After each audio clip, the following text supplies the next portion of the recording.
നമസ്തേ. ജനം ഡിബേറ്റിലേക്ക് എല്ലാ പ്രിയപ്പെട്ട പ്രേക്ഷകർക്കും സ്വാഗതം. പഹൽഗാം ഭീകരാക്രമണത്തെ രാജ്യാന്തരവൽക്കരിക്കാനുള്ള പാക് നീക്കത്തിന് കനത്ത തിരിച്ചടിയാണ് ഉണ്ടായിരിക്കുന്നത്. UN സുരക്ഷാ സമിതി പാക് തിരക്കഥ അംഗീകരിക്കാൻ തയ്യാറായില്ല എന്ന് മാത്രമല്ല, പാകിസ്ഥാനെതിരെ അംഗരാജ്യങ്ങളിൽ നിന്നുപോലും ശക്തമായ വിമർശനവുമുണ്ടായി. ഇതിനിടയിൽ ഭാരതം ശക്തമായ മറുപടിക്കൊരുങ്ങുകയാണ്. ഭാരതത്തിന്റെ നയതന്ത്ര യുദ്ധത്തിൽ പാകിസ്ഥാൻ പകച്ചു നിൽക്കുമ്പോൾ ഇനി തുടർന്നുള്ള നീക്കങ്ങൾ സസൂക്ഷ്മം തന്നെ പാകിസ്ഥാൻ വിലയിരുത്തുന്നുമുണ്ട്. അതിൽ പാകിസ്ഥാനേറെ ആശങ്കയുമുണ്ട്. ഇതിനിടയിലാണ് കേന്ദ്ര ആഭ്യന്തര മന്ത്രാലയത്തിന്റെ നിർദ്ദേശമനുസരിച്ച് രാജ്യവ്യാപകമായി മോക്ക് ഡ്രിൽ പുരോഗമിക്കുന്നത്. തിരുവനന്തപുരവും കൊച്ചിയിലും ഉൾപ്പെടെ രാജ്യത്തെ 259 ഇടങ്ങളിലാണ് മോക്ക് ഡ്രിൽ നടത്തുക. ജനം ഡിബേറ്റ് പരിശോധിക്കുന്നു, തിരിച്ചടി ഉടനോ. ഇന്ന് ഈ വിഷയത്തിൽ നമ്മോടൊപ്പം ചേരുന്ന അതിഥികൾ: മുൻ കോസ്റ്റ് ഗാർഡ് മേധാവി Shri Prabhakaran Paleri, major general doctor P Vivekanandan, മുൻ കരസേനാ ഉദ്യോഗസ്ഥനാണ് അദ്ദേഹം, പ്രൊഫസർ പി അനിൽകുമാർ, വിദേശകാര്യ വിദഗ്ധൻ. അതിഥികൾക്കും പ്രേക്ഷകർക്കും ഒരിക്കൽ കൂടി സ്വാഗതം. ശ്രീ പ്രഭാകരൻ പലേരി, തിരിച്ചടി ഉടനോ എന്നുള്ള ചോദ്യമാണ് ഭാരതത്തിനകത്തു നിന്നും ഉയരുന്നത്. കാരണം വല്ലാത്ത ആശങ്കയിൽ പാകിസ്ഥാൻ നെട്ടോട്ടമോടുന്ന കാഴ്ചയാണ് നമുക്ക് കാണാൻ കഴിയുന്നത്.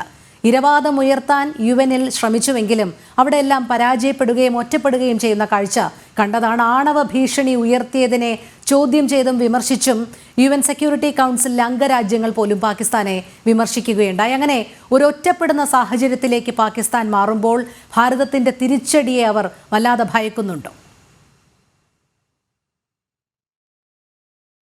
ഭാരതത്തിന്റെ തിരിച്ചടി എന്ന് പറയുന്നത് ഒരു അടി മാത്രമായിട്ട് ഞാൻ കാണുന്നില്ല. കാരണം ഈ സംഭവം നടന്ന ഉടനെ ഭാരതം അതിനെ എതിരായിട്ട് നമ്മൾ പലതും ചെയ്യുകയുണ്ടായി.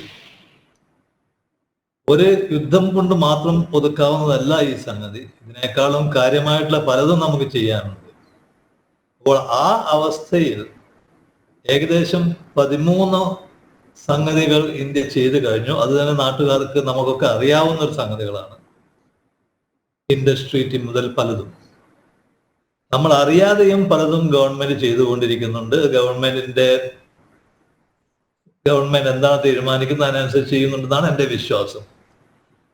അപ്പോൾ അതിൽ ഒരു ഭാഗം മാത്രമാണ് നമ്മൾ പണ്ടൊക്കെ ചെയ്യുന്ന യുദ്ധം. അതായത് ഇതിനൊക്കെ നമ്മൾ ഇതുവരെ നമ്മളൊക്കെ മനസ്സിലാക്കുന്ന ഒരു സംഗതി എന്താണെന്ന് വെച്ചാൽ, ഇതുപോലെ വല്ലതും നടന്നാൽ അങ്ങോട്ട് ആക്രമിക്കണം, യുദ്ധം ചെയ്യണം എന്നൊക്കെയാണ് നമ്മൾ സാധാരണ പറയാറുള്ളത്. അതിൻ്റെയൊക്കെ മാറ്റങ്ങൾ വന്നു കഴിഞ്ഞു. അതിനേക്കാളും വലുതായിട്ടുള്ള പലതും നമുക്ക് ചെയ്യാൻ സാധിക്കും, അതും മിലിറ്ററി ഉപയോഗിച്ചിട്ട് തന്നെ. അപ്പോൾ മിലിറ്ററി കൊണ്ട് ചെയ്യാൻ പറ്റുന്ന പല സംഗതികളുമുണ്ട്. ബാക്കിയുള്ള ശക്തികളെ കൊണ്ട് ചെയ്യാൻ പറ്റുന്നുണ്ട്, ബാക്കിയുള്ള ആം ഫോഴ്സിനെ കൊണ്ട് ചെയ്യാനുള്ളതുണ്ട്, സാമ്പത്തികമായി ചെയ്യാനുള്ളതുണ്ട്, റിസോഴ്സ് കൂടെ ചെയ്യാനുള്ളതുണ്ട്. അങ്ങനെ പല സംഗതികളും നമുക്ക് ചെയ്യാനുണ്ട്. അതൊക്കെ നമ്മൾ ചെയ്തുകൊണ്ടിരിക്കുകയാണ്. അവിടെയാണ് പാകിസ്ഥാന്റെ UN സെക്യൂരിറ്റി കൗൺസിലിലെ പ്രമേയങ്ങളൊക്കെ പൊളിഞ്ഞു പോയത്. 15 രാജ്യങ്ങളിൽ 13 മാത്രമേ 13 രാജ്യങ്ങളും അവർക്ക് എതിരായിരുന്നു. ചൈന അവരുടെ കൂടെ ഉണ്ട്. അത് അവർ നിന്ന് പറ്റുകയുള്ളൂ. കാരണം ഓരോ ടീം മാതിരി പ്രവർത്തിക്കുകയാണ്. പക്ഷെ അവിടെയും ചൈനയും അത്രമാത്രം അഗാധമായിട്ട് അവരോട് ഇടപെടാൻ സാധ്യതയുണ്ടെന്ന് എനിക്ക് തോന്നുന്നില്ല. അപ്പോൾ ഒരു യുദ്ധം എന്ന് പറയുന്നത് അത് ഗവൺമെന്റ് തീരുമാനിക്കട്ടെ. ഗവൺമെന്റ് അത് നമ്മുടെ 3 സൈനിക ക്ഷേത്രത്തിലേക്കും വിട്ടുകൊടുക്കട്ടെ എന്നാണ് ഞാൻ പറയുക. ഇവിടെ നമുക്ക് വേറെ പലതും ചിന്തിക്കാണ്. ഞാനിപ്പോൾ ചിന്തിക്കുന്ന ഒരു സംഗതിയാണ്, നോർത്ത് ഈസ്റ്റിൽ വല്ല യുദ്ധം വന്നു കഴിഞ്ഞാൽ നമ്മുടെ നോർത്ത് ഈസ്റ്റ് എന്താവും, അവിടുത്തെ സ്ഥിതിവിശേഷങ്ങൾ എന്താകും? കാരണം അവിടെ പലതും നടന്നുകൊണ്ടിരിക്കുന്ന ഒരു സമയമാണ് ഇപ്പോൾ ഉള്ളത്. അപ്പൊ അവിടെ എന്തായിരിക്കും നമ്മുടെ അവസ്ഥ? അവിടെ ബംഗ്ലാദേശുമായി നമ്മൾ എങ്ങനെയാണ് പെരുമാറേണ്ടത്? ഇതൊക്കെ ഗവൺമെന്റിന് പലതും ഇതുപോലെയുള്ള ചിന്തിക്കാനുണ്ട്. അപ്പൊ അത് നമ്മൾ ഗവൺമെന്റിന് വിട്ടുകൊടുക്കുക, ഗവൺമെന്റ് സൈനിക ശക്തികൾക്ക് വിട്ടുകൊടുക്കുക, എല്ലാവരുടെയും കോൺഫിഡൻസ് സമ്പാദിക്കുക, എന്നിട്ട് ചെയ്യേണ്ടത് ചെയ്യുക എന്നാണ് ഞാൻ പറയുക. അതിന് നമ്മളിപ്പോൾ വളരെയധികം മുന്നോട്ട് പോയി കഴിഞ്ഞു. ഇത് ഇവിടെ കൊണ്ടൊന്നും നിൽക്കുകയില്ല. വളരെ കാലം നടന്നുകൊണ്ട് പോകുന്ന ഒരു കണ്ടെയ്ൻമെന്റ് സെനറിയിലേക്കാണ് നമ്മൾ പോകുന്നത്. പണ്ട് സോവിയറ്റ് യൂണിയനും അമേരിക്കയും ചെയ്ത മാതിരി അത് കുറെ വർഷങ്ങൾ എടുക്കും. അതാണ് ഏറ്റവും നല്ല വഴിയും അതാണ് ഏറ്റവും നഷ്ടം കുറഞ്ഞ വഴിയും എന്നാണ് എൻ്റെ അഭിപ്രായം. അതെ.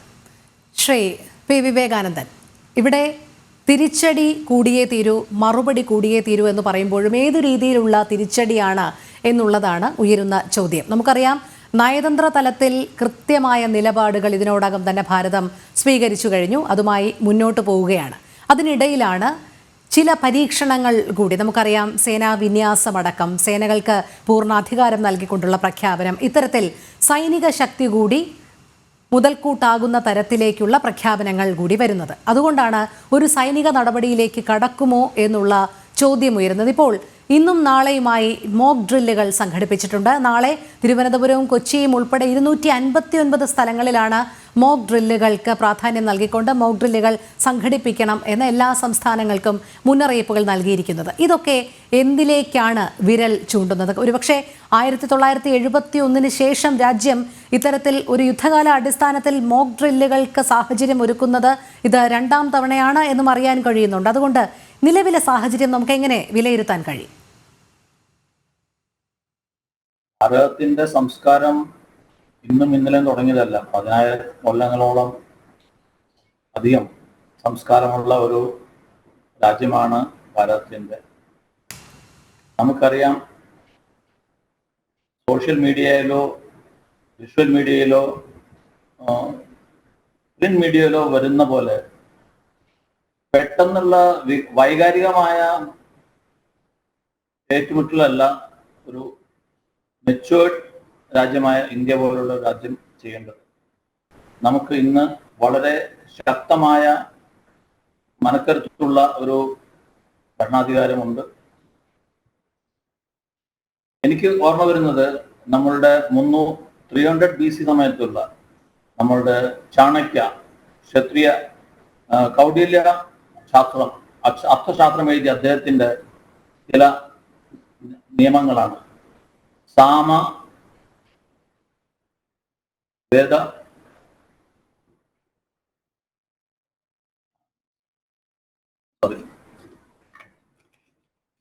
സാമദാന ഭേദ ദണ്ഡ് ബായ്. അപ്പൊ ഈ വക കാര്യങ്ങളാണ് നമ്മൾ ഓൾറെഡി നമ്മൾ തുടക്കത്തിൽ തന്നെ നേരത്തെ പ്രഭാകരൻജി പറഞ്ഞ പോലെ നമ്മൾ കുറെ കാലമായിട്ട് 2014 മോദിജി വന്ന ഉടനെ അദ്ദേഹം പാകിസ്ഥാനായിട്ട് ഒരു നല്ലൊരു ചർച്ചയ്ക്കൊക്കെ ഉദ്ദേശിച്ചു. നല്ലൊരു നൈബറിംഗ് കൺട്രീസ് കാരണം നമുക്ക് ഒരുമിച്ച് നടക്കാമെന്നുള്ളത് നമ്മൾ പലതും നോക്കി. നമ്മൾ പല സൗകര്യങ്ങളും ഓർച്ച് ചെയ്ത് കൊടുത്തു. വിസ ഇളവ് കൊടുത്തു, സാർക്ക് വിസ ആയിട്ട് കൊടുത്തു. അനേകം ആൾക്കാർ പാകിസ്ഥാനിൽ നിന്ന് ഇന്ത്യയിൽ വരുന്നു, നമ്മൾ കച്ചവടമൊക്കെ നിർത്തി. അത് കഴിഞ്ഞ് ഭേദം ഇതേപോലെ തന്നെ നമ്മൾ പല അവർക്ക് നമ്മളെ കൊണ്ടാവുന്ന പോലെ കൺസെഷൻസും ഇതൊക്കെ കൊടുത്തു. അതും നടന്നില്ല. പിന്നെ നമ്മളുടെ നയതന്ത്രമായിട്ടുമായി തന്നെ ഭേദം ബലൂചിസ്ഥാൻ നോർത്ത് ഈസ്റ്റേൺ ഫ്രോണ്ടിയറിലൊക്കെ നടക്കുന്ന പ്രശ്നങ്ങൾക്ക് രഹസ്യമായോ ഇൻഡയറക്ട്ലിയോ നമ്മൾ അവരെ അനുകൂലിക്കുന്നുണ്ട്, അവർക്ക് സഹായങ്ങളും ചെയ്യുന്നുണ്ട്. ഇതൊക്കെ കഴിഞ്ഞിട്ട് ഇന്ന് ഈ വളരെ ഭീകരമായ ഒരു കാര്യം പാകിസ്ഥാൻ ചെയ്തതിന് മറുപടിയായിട്ടാണ് അടുത്തത് ദണ്ഡ്.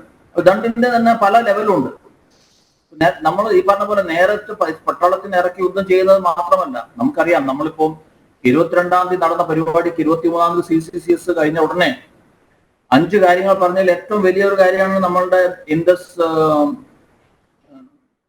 വാട്ടർ ട്രീറ്റഡ് ഇത് നമ്മൾ തൽക്കാലം സസ്പെൻഡ് ചെയ്തത്. അതിൽ വരാവുന്ന കാര്യങ്ങൾ നമ്മൾ നേരത്തെ ഡിസ്കസ് ചെയ്ത ഒരുപാട് കാര്യങ്ങൾ ഒരുപാട് കാലത്തേക്ക് പാകിസ്ഥാന്റെ എക്കണോമിക്കൽ അഗ്രികൾച്ചറൽ ഫീൽഡിലൊക്കെ വളരെ പ്രത്യാഘാതങ്ങൾ വരുന്ന ഒരു കാര്യമാണ്. അപ്പോ ഇന്ന് നോക്കുന്ന ഭാരതം വളരെ ഉറച്ച നടപടികളായിട്ട് നേരിട്ടുള്ള ഒരു മിലിറ്ററി കോൺഫ്രണ്ടേഷൻ അല്ല ഉദ്ദേശിക്കുന്നത്. അതിന് പറ്റാതല്ല, നമുക്കതുണ്ട്. പക്ഷെ നമ്മളുടെ ഇന്നത്തെ കാര്യം നേരിട്ടുള്ള ഡയറക്റ്റ് മിലിറ്ററി കോൺഫ്രണ്ടേഷൻ ഇല്ലാതെ തന്നെ പാകിസ്ഥാന്റെ മുട്ടുമടക്കുവാനുള്ള അവരെ വഴിയിൽ നിർത്താനുള്ള ശേഷി ഇന്ന് ഭാരതത്തിനുണ്ട്. അതാണ്. ബാക്കി മോക്ക് ഡ്രിൽ നടക്കുന്നു, പല നമ്മളുടെ സൈന്യത്തിനെ വിന്യസിക്കുന്നു, എയർബോൺ പെട്രോളിംഗ് കൂടുന്നു, നേവൽ ഷിപ്സ് അലർട്ടായിരിക്കുന്നു. ഇതൊക്കെ ഒരു എന്താ പറയാ നമ്മുടെ സ്ട്രാറ്റജിയുടെ ഭാഗമായിട്ട് തന്നെ കണക്കാക്കിയാൽ മതി. അല്ലാതെ നാളെ യുദ്ധം തുടങ്ങുന്നു എന്ന് പറയുന്നതല്ല. അതിന്റെ ആവശ്യമില്ല. യുദ്ധത്തിന് ഇല്ലാതെ ഇന്ന് പാകിസ്ഥാൻ യുദ്ധത്തിന് തീരെ റെഡിയല്ല. അവർക്ക് ആവശ്യം യുദ്ധമാണ്. കാരണം ഇന്ന് നമുക്കറിയാമല്ലോ, ഇപ്പോഴത്തെ അവിടുത്തെ ആർമി ചീഫ് അദ്ദേഹം ഹി വാണ്ട്സ് വാർ. അദ്ദേഹത്തിന് ആവശ്യമാണ് ഉടനെ ഒരു യുദ്ധം വേണം. എന്നാലേ അദ്ദേഹം ഇന്ന് പാകിസ്ഥാനില് ആർമിയുടെ എന്താ മനോബലം വളരെ വീക്കാണ്. കാരണം അവർക്ക് ഇന്റേണൽ ഒരുപാട് പ്രോബ്ലംസ് ഉണ്ട്. Army is collapsing. അവിടെ ഡെമോക്രാറ്റിക് ഗവൺമെന്റ് ഉള്ളതും ഇല്ലാത്തതും ഫലം ഒന്ന് തന്നെയാണ്. അപ്പൊ അങ്ങനെയുള്ള സ്ഥലത്ത് അവരോട് വാർ ചെയ്തിട്ട് they can want to divert attention. അപ്പോ നമ്മളുടെ കാര്യം അങ്ങനെ നമ്മൾ പെട്ടെന്ന് വാറ് പോകല്ല, അല്ലാതെ തന്നെ നമ്മളുടെ പല പരിപാടികളും വെച്ച് അവരുടെ മുട്ടുമടക്കുക തന്നെയാണ്. We have to put them on the news. അതിന് നമ്മൾ സശക്തമാണ്, അതിനുള്ള പ്രവൃത്തിയാണ് ഗവൺമെന്റ് ചെയ്യുന്നത്. അതെ. ശ്രീ പ്രഭാകരൻ പലേരി, ഇവിടെ പഹൽഗാം ഭീകരാക്രമണത്തിന് ശേഷം നിരന്തര പ്രസ്താവനകളും പ്രകോപനങ്ങളും ഉണ്ടായത് പാകിസ്ഥാന്റെ ഭാഗത്തു നിന്നായിരുന്നു. ഭാരതം കൃത്യമായ തെളിവുകളുടെ അടിസ്ഥാനത്തിൽ ഇതിനു പിന്നിൽ പ്രവർത്തിച്ചവരെ ചൂണ്ടിക്കാട്ടിയപ്പോൾ തെളിവുണ്ടോ എന്നതടക്കമുള്ള കാര്യങ്ങൾ ചോദിക്കുകയും തുടർന്ന് വെടിനിർത്തൽ കരാർ ലംഘിക്കുകയും ഒക്കെ ചെയ്തത് പാകിസ്ഥാനാണെന്ന് മാത്രമല്ല, ലോകരാഷ്ട്രങ്ങൾക്കിടയിൽ ഭാരതത്തെ ഇകഴ്ത്തിക്കൊണ്ട് സംസാരിക്കുകയും പാകിസ്ഥാനുള്ളിൽ അവരുടെ നേതാക്കൾ ഇത് സ്വാതന്ത്ര്യ സമര പോരാളികളാണ് ഈ ഭീകരാക്രമണത്തിൽ പങ്കുവഹിച്ചത് എന്നതടക്കമുള്ള അങ്ങേയറ്റം പ്രകോപനകരമായ പ്രസ്താവനകൾ ഇറക്കുകയും ചെയ്തു. അതുകൊണ്ട് തന്നെ ഭാരതത്തിനെതിരെ ഒരു തരം അരാജകത്വം സൃഷ്ടിക്കുക, അല്ലെങ്കിൽ അരക്ഷിതാവസ്ഥ സൃഷ്ടിക്കുക എന്നുള്ളത് പാകിസ്ഥാന്റെ ലക്ഷ്യമായിരുന്നു. നേരത്തെ നമ്മൾ ചൂണ്ടിക്കാട്ടിയതുപോലെ പാകിസ്ഥാൻ ഒരു യുദ്ധം ആഗ്രഹിക്കുന്നുണ്ടോ? കാരണം ഭാരതം വലിയ രീതിയിൽ അതിൻ്റെ വികസന കുതിപ്പിലേക്ക് നീങ്ങുമ്പോൾ അതിൽ നിന്ന് ഏതു വിധേനയും വഴിതിരിച്ചു വിടാനുള്ള ഒരു ഗൂഢതന്ത്രമാണോ പാകിസ്ഥാൻ ഇപ്പോൾ വെച്ച് പുലർത്തുന്നത്?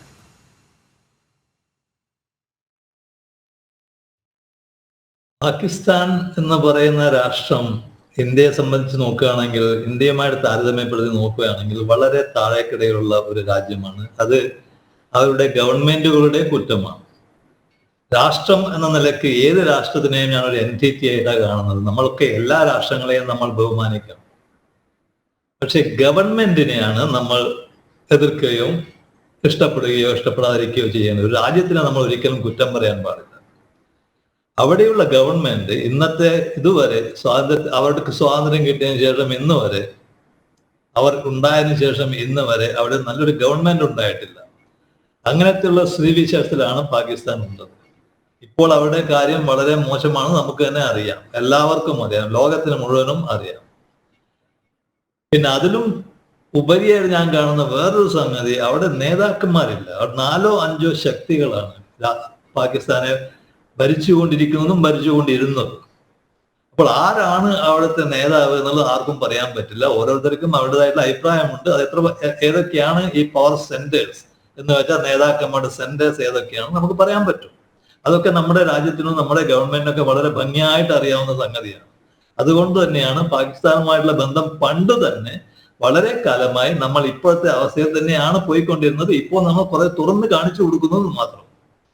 പാകിസ്ഥാനുമായിട്ട് നമ്മുടെ ബന്ധം വളരെ മോശമായിരുന്നു എന്ന് പറഞ്ഞാൽ ഒന്നും ചെയ്യാതെ നമ്മൾ പോകുന്ന അവസ്ഥയായിരുന്നു. കാരണം പാകിസ്ഥാനുമായിട്ട് ഇടപെടാൻ നമുക്ക് അത്ര പറ്റില്ല. അത് വളരെ സൂക്ഷിച്ചു വേണം ചെയ്യാൻ. അപ്പോൾ പാകിസ്ഥാന് നമ്മളോട് യുദ്ധം ചെയ്യാൻ സാധ്യമല്ല എന്നുള്ളത് പാകിസ്ഥാന് തന്നെ നന്നായിട്ട് അറിയാം, വളരെ നന്നായിട്ടറിയാം. അപ്പോൾ അവിടെ പലതും ചെയ്ത് ഈ യുദ്ധം ഒഴിവാക്കാൻ അവർ ശ്രമിക്കും. അതേ സമയത്ത് കുറ്റം അവർ ഏറ്റെടുക്കില്ല. കാരണം ഒരാൾക്കും കുറ്റം ഏറ്റെടുക്കാൻ പ്ലീഡ് നോട്ട് ഗിൽറ്റി എന്നാണല്ലോ നമ്മൾ പറയുക. സാധാരണ കോടതിയിൽ പോയാൽ തന്നെ നമ്മൾ പ്ലീഡ് ചെയ്യുന്നത് നോട്ട് ഗിൽറ്റി എന്നല്ലേ. അപ്പൊ അതുപോലെ തന്നെയാണ് പാകിസ്ഥാൻ ചെയ്യുക. അപ്പൊ ഞാനിപ്പോൾ കാണുന്നതിൽ പാകിസ്ഥാൻ എന്തൊക്കെയാണ് ഇതുവരെ ചെയ്തത് അതെല്ലാം നമുക്ക് ഊഹിച്ച് എടുക്കാൻ പറ്റുന്നതാണ്. ഇനി എന്താണ് പാകിസ്ഥാൻ ചെയ്യാൻ പോകുന്നതെന്നും ഊഹിച്ചെടുക്കാൻ പറ്റുകയാണ്. പക്ഷെ അപ്പോഴാണ് ഈ അവസ്ഥയിൽ നമ്മൾ എന്താണ് ഇനി ചെയ്യാൻ പോകുന്നതെന്ന് പാകിസ്ഥാൻ അറിയാൻ പാടില്ല. നമ്മൾ 13 സംഗതികളാണ് ചെയ്തിട്ടുള്ളത് എൻ്റെ അറിവിൽപ്പെട്ടിടത്തോളം. ഈ 13ഉം പാകിസ്ഥാൻ അറിഞ്ഞിട്ടില്ല. ചെയ്തതിന് ശേഷം മാത്രമാണ് അറിഞ്ഞത്. അത് എത്രമാത്രം ശരിയാണ് അല്ലയോ എന്നുള്ളത് നമുക്ക് തീരുമാനിക്കാവുന്നതേ ഉള്ളൂ. പക്ഷെ സാധാരണ ജനങ്ങൾക്ക് ഇതൊന്നും പെട്ടെന്ന് മനസ്സിലാവില്ല. അങ്ങനെ മനസ്സിലാക്കിക്കൊണ്ടല്ല നമ്മൾ യുദ്ധം ചെയ്യേണ്ടത്. ഒരിക്കലും ഒരു രാജ്യവും എത്രയോ വർഷങ്ങളായിട്ട് തന്നെ 35,000 വർഷമായി യുദ്ധം തുടങ്ങിയിട്ട് ഈ ലോകത്തിൽ നിന്നാണ് ഞാൻ മനസ്സിലാക്കുന്നത്. ഇന്നത്തെ തീയതി വരെ ഒരു രാഷ്ട്രവും ജനങ്ങളുടെ അഭിപ്രായത്തിന് വേണ്ടിയിട്ട് യുദ്ധത്തിന് പോയിട്ടില്ല. ജനങ്ങളല്ല യുദ്ധം തീരുമാനിക്കുക. അവരെ രക്ഷിക്കാനുള്ള ചുമതലയാണ് അവരുടെ ഗവൺമെന്റിനോ രാജാവിനോ ഉള്ളത്. അവരാണ് യുദ്ധം ചെയ്യുക. അത് എത്രമാത്രം ശരിയാണ് അല്ലേ എന്നത് ജനങ്ങളാണ് തീരുമാനിക്കേണ്ടത്. അപ്പൊ ജനങ്ങൾക്ക് വേണ്ടി നമ്മൾ യുദ്ധം ചെയ്യാൻ പോണില്ല. ജനങ്ങൾക്ക് വേണ്ടി എന്ന് പറഞ്ഞാൽ ജനങ്ങളുടെ അഭിപ്രായ പ്രകാരം നമ്മൾ യുദ്ധം ചെയ്യാൻ പോണില്ല. അത് ചെയ്യാൻ പാടില്ല. അങ്ങനെ ചെയ്തു കഴിഞ്ഞാൽ ശരിയാവില്ല. അതുപോലെ തന്നെയാണ് പാകിസ്ഥാന്റെ കാര്യം. പാകിസ്ഥാൻ വളരെ ഭയന്ന് കിടക്കുന്ന ഒരു രാജ്യമാണ്, അല്ലെങ്കിലും ഭയന്ന് കിടക്കുന്ന ഒരു രാജ്യമാണ് പലതരത്തിലും. അപ്പോൾ അവർക്ക് ഒരിക്കലും ഇത് സ്വീകരിക്കാൻ പറ്റില്ല, അതേസമയം ഇവർക്ക് നിരാകരിക്കാനും പറ്റില്ല അവരുടെ ഇടയിൽ. അപ്പൊ പാകിസ്ഥാൻ ഒരിക്കലും നമ്മൾ യുദ്ധം അവരുമായി ചെയ്യണമെന്ന് ആഗ്രഹിക്കില്ല. ഒരു കാര്യം കൂടി ഞാൻ പറയാം. 1971 എന്റെ അനുഭവങ്ങൾ നോക്കുമ്പോൾ അതേമാതിരി തന്നെയാണ് നമ്മൾ ഇന്ത്യ മുന്നോട്ട് പോയിക്കൊണ്ടിരിക്കുന്നത്. വലിയ വ്യത്യാസമൊന്നും ഞാൻ കാണുന്നില്ല. ആയുധത്തിന്റെയും ശക്തിയുടെയും അളവിൽ കുറച്ച് മാറ്റങ്ങൾ വന്നിട്ടുണ്ടാകും. പക്ഷെ പാകിസ്ഥാനും നമ്മളും തമ്മിലുള്ള വ്യത്യാസം അന്നത്തെ മാതിരി തന്നെയാണ്. അതിനേക്കാളും നമ്മൾ മുന്നോട്ട് പോയിട്ടുണ്ട്, പാകിസ്ഥാൻ മുന്നോട്ട് പോയിട്ടില്ല. എങ്ങനെയാണോ 1971 പാകിസ്ഥാൻ ശക്തി ഉണ്ടായിരുന്നത്, ഒരു മാത്തമാറ്റിക്കൽ മോഡലായിട്ട് ഞാൻ എടുക്കുകയാണെങ്കിൽ ഞാൻ എത്രയോ മുന്നോട്ട് പോയിരിക്കുകയാണ്. അത് ചെയ്ത് കഴിഞ്ഞാൽ നമുക്ക് പറയാൻ പറ്റും. കാരണം യുദ്ധം എന്ന് പറയുന്നത് യുദ്ധ സാമഗ്രികൾ മാത്രമല്ല, എങ്ങനെയാണ് നമ്മൾ യുദ്ധം ചെയ്യുന്നത്, അതിന്റെ സ്ട്രാറ്റജിയും ടാക്ടിക്സും ഒക്കെ അനുസരിച്ച്. പക്ഷേ പ്രഭാകരൻ പലേരി, അവർ വളരെ മുന്നേ തന്നെ ആണവായുധ ഭീഷണി മുഴക്കിയത് എന്തിനായിരിക്കും? കാരണം ഭാരതം സൈനിക നടപടിയിലേക്ക് കടക്കുമെന്നുള്ള ഒരു ഏകദേശ ധാരണ പോലും ഇല്ലാതിരുന്ന സമയത്താണ് അവർ ഇത്തരത്തിൽ ആണവ ഭീഷണി ഭാരതത്തിനെതിരെ മുഴക്കുന്നത്. യുദ്ധം ആരംഭിച്ചാൽ തങ്ങൾ അണ്വായുധം പ്രയോഗിക്കും, അത്രയും പ്രകോപനപരമായ ഒരു പ്രസ്താവനയൊക്കെ എന്തുകൊണ്ടാണ്? അത് അപക്വമായ നിലപാടാണോ? അതുകൊണ്ടാണോ അവർ അത്തരത്തിൽ പറഞ്ഞു വെച്ചത്? മാഡത്തിന്റെ അഭിപ്രായം മാഡം ചോദിച്ചതനുസരിച്ച് ഞാനൊരു പുതിയ സംഗതി ഇവിടെ പറയാം. എനിക്ക് പറയാനുള്ളതാണ്, ഞാൻ എല്ലാവരോടും പറയുന്നതാണ്, ഗവേഷണത്തിലൊക്കെ ഞാൻ കൊണ്ടുവരുന്ന സംഗതിയാണ്. ഈ അണു ആയുധം എന്ന് പറയുന്നത് ആയുധമല്ല. ഒന്ന്, ഇതുവരെ അണു ആയുധം പ്രയോഗിച്ചിട്ടില്ല എന്റെ അറിവിൽ. അത് ഞാൻ എഴുതിയിട്ടുണ്ട്, അതിനെപ്പറ്റി സംസാരിച്ചിട്ടുമുണ്ട്. ഒരു യുദ്ധത്തിലും അണു ആയുധം ഇതുവരെ പ്രയോഗിച്ചിട്ടില്ല. രണ്ടാം ലോക മഹായുദ്ധത്തിൽ നടന്നത് എന്താണെന്ന് വെച്ചാൽ ലൈവ് ടെസ്റ്റിംഗ് ആയിരുന്നു. യുദ്ധം കഴിഞ്ഞിട്ട് 2 ദിവസം കഴിഞ്ഞിട്ടാണ് ഈ സംഭവം നടന്നിട്ടുള്ളത്. അത് നല്ലൊരു അവസരമായിരുന്നു. അന്നത്തെ ഏത് ഭരണാധികാരിയാണ് തീരുമാനിച്ചെന്നറിയ, റൂസ്വെൽറ്റ് ആണോ അതൊന്നും ഞാൻ പറയുന്നില്ല. അത് ഒരു യുദ്ധ സമയത്ത് ഒരു പ്രത്യേക രാജ്യത്തിന് അവരുടെ 2 അണുവായുധങ്ങൾ, അന്ന് അവർ പറഞ്ഞതാണ് ആ പേര്, ആയുധങ്ങൾ ഒന്ന് ടെസ്റ്റ് ചെയ്തു എന്ന് മാത്രം. അതിനുശേഷം ലോകത്തിലെ എല്ലാ അണുവായുധങ്ങളും ടെസ്റ്റ് ചെയ്തത് വേറെ തരത്തിലായിരുന്നു. അതിന്നും മാറ്റങ്ങൾ ഇപ്പോൾ വന്നിട്ടുണ്ട്. അപ്പൊ ഈ അണുവായുധം ടെസ്റ്റ് ചെയ്തു എന്നല്ലാതെ അണുവായുധം ഉപയോഗിച്ചിട്ടില്ല. ഒരുപാട് പേര് മരിച്ചിട്ടുണ്ട്. നാഗസാക്കിയിലോ ഒക്കെ ഞാൻ പോയി കാണുകയും ചെയ്തിട്ടുണ്ട്. ലോസ് അലാമസിലോ ഞാൻ പോയിട്ടുണ്ട് എന്റെ പഠനത്തിൽ കൂടെ. അപ്പോൾ ഞാൻ പറയുന്നത് എന്താണെന്ന് വെച്ചാൽ ഇതുവരെ യുദ്ധം അണുവായുധങ്ങൾ ഉപയോഗിച്ചിട്ടില്ല, ഇനി ഉപയോഗിക്കാനും പോണില്ല. അതേസമയം അണുവായുധങ്ങൾ നമുക്ക് വേറെ പലതിനും ആവശ്യമുണ്ട്. അങ്ങനെ ഒരു അവസ്ഥയിലാണ് നമ്മളുള്ളത്. അത് വെറുതെ പറഞ്ഞു എന്ന് മാത്രം, എൻ്റെ അടുത്ത് ഇതുണ്ട് എന്ന് പറയില്ല. അത് മനുഷ്യന്റെ സ്വഭാവ രീതിയാണ്. ശരി ശരി. ശ്രീ അനിൽകുമാർ, എന്തായാലും പാകിസ്ഥാൻ ഈ വിഷയത്തിൽ ഒറ്റപ്പെടുന്ന ഒരു സാഹചര്യമാണ് നമ്മൾ കണ്ടുകൊണ്ടിരിക്കുന്നത്. UN സെക്യൂരിറ്റി കൗൺസിലടക്കം പാകിസ്ഥാൻ അവരുടെ ഇരവാദം ഉന്നയിക്കുകയുണ്ടായി. പക്ഷേ അംഗരാജ്യങ്ങളിൽ നിന്ന് പോലും അവർക്ക് അനുകൂലമായ ഒരു സമീപനം ഉണ്ടായില്ല.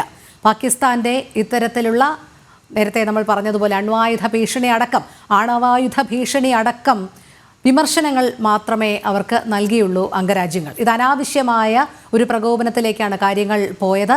മതം നോക്കി നിറതോക്കിന് മുന്നിൽ സാധാരണക്കാരെ കൊന്നത് ഒരിക്കലും അംഗീകരിക്കാൻ കഴിയില്ല എന്ന് തന്നെയാണ് അംഗരാജ്യങ്ങൾ വ്യക്തമാക്കിയത്. അതുകൊണ്ട് പാകിസ്ഥാന് ഇനി അതിന്മേൽ ഒരു നിലനിൽപ്പ് ഇല്ലല്ലോ.